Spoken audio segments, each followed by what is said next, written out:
You have no idea what complete and total failure looks like. Hello, Controversy here, and Mr. Erner's campaign for his Growing Around cartoon, it wasn't successful.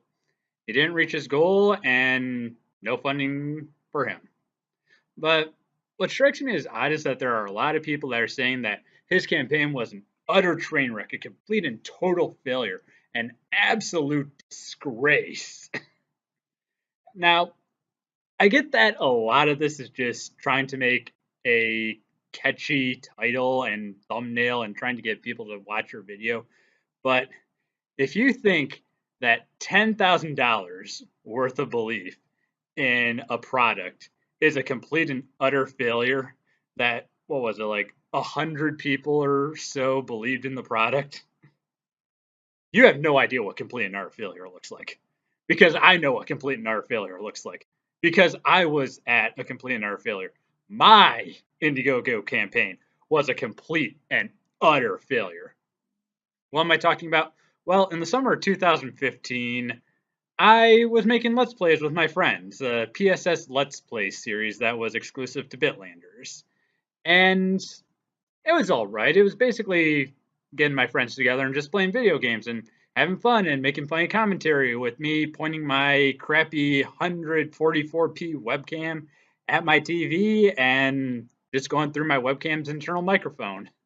And it was entertaining, I suppose. I thought it was pretty fun, but just looking at the quality, it's like the audio would go in and out, the video quality, there was a whole bunch of glare and it was all choppy and it just didn't look very good. It was very unprofessional. And, I was one of the top users on Bitlanders at the time. I've been in the top 1,000 a couple of times, even a couple of times being in the top 100. And I was one of the most subscribed users, and I was like the only guy on there making Let's Plays. And my Let's Plays were doing pretty good, but, I wanted to make them better, and I wanted to give something back to my friends for helping me out with this. So I started an Indiegogo campaign where I'm like, okay, it's the PS Pokemac and Friends new and improved Let's Play series with the goal of being able to buy a capture card and a better microphone and an external hard drive because,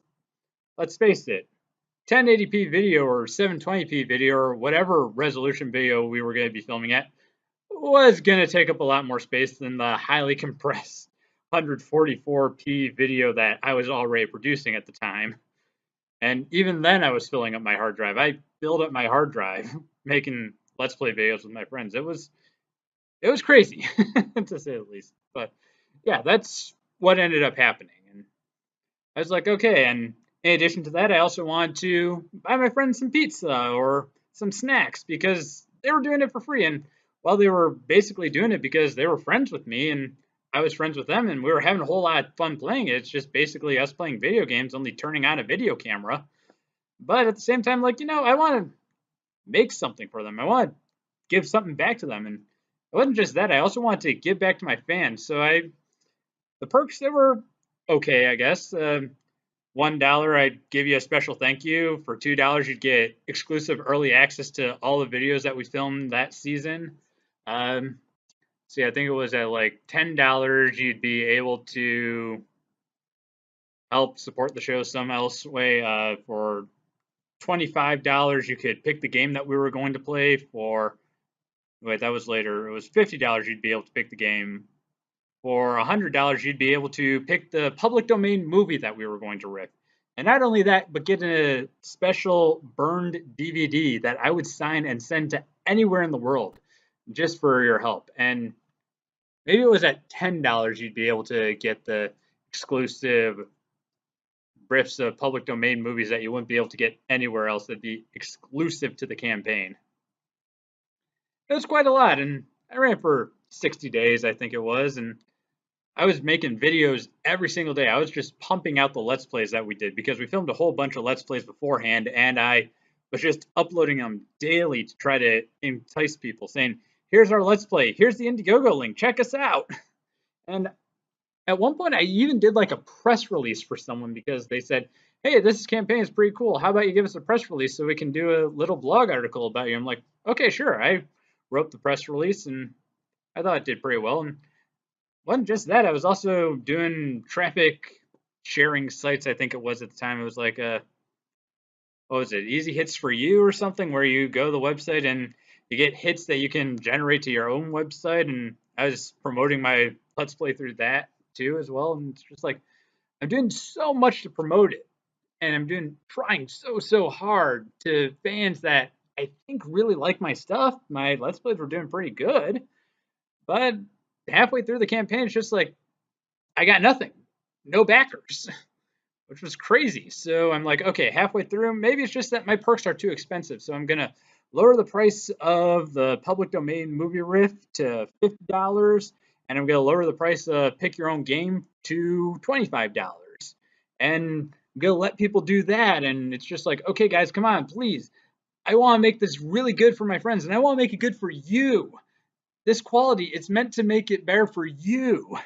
And I was making the crazy Pokematic Let's Play IndieGogo trailers, which were like me trying to be a crazy car salesman. And, it was fun, and I had fun time making them and whatnot. But even after I dropped the price of the perks, I still got nothing. So I'm like, okay, last week of the campaign, I'm just going to go all out insane. I'm going to let people just do anything.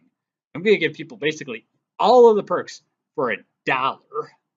It was like you were going to get the early access, the thank you. You were going to be able to pick the game that we were going to play, provided that I already owned it.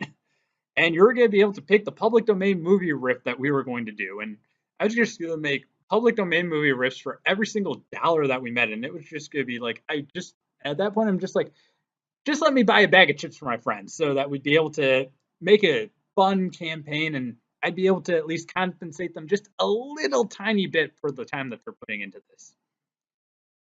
At the end of the day, end of the campaign, zilch. Big old goose egg. Nothing. No backers, no dollars. It was a flexible goal. I just wanted to do a little bit of something for my friends that were helping me out with making this. But nothing. So yeah, that's what complete and utter failure looks like. That is what a complete and total failure of a Kickstarter campaign looks like. Putting everything in it, practically giving your perks away for pennies, basically. $1. $1.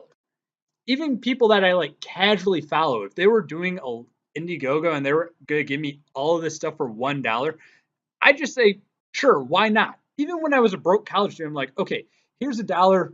Let's see if you actually make this. Because if you actually make it, cool. If you don't, it was $1. Nothing. That's what complete and utter failure looks like. That's when absolute disgrace, an absolute train wreck, complete and utter disaster of an IndieGogo campaign looks like. Mr. Enter had $10,000 worth of backing behind him. He didn't make it. So what? He failed. His Kickstarter was unsuccessful. His IndieGogo was unsuccessful. But it wasn't a complete and utter failure. Because mine was a complete and utter failure. Complete and utter failure is putting hours and hours of work into this. Practically giving your content away. Practically giving the perks away. Letting people go absolutely balls out crazy with their requests for practically nothing. And no one backing it. No one believed in me. That's what a complete and utter failure looks like. You want to hate on Mr. Enter? Fine, whatever. I don't personally know the guy. I just kind of enjoy his content. You want to say that Mr. Enter sucks, whatever. But his campaign was not a complete and utter failure. Because that's not what a complete and utter failure looks like. Complete and utter failures don't even get $1. This has been Catholic Controversy signing off. May God bless you.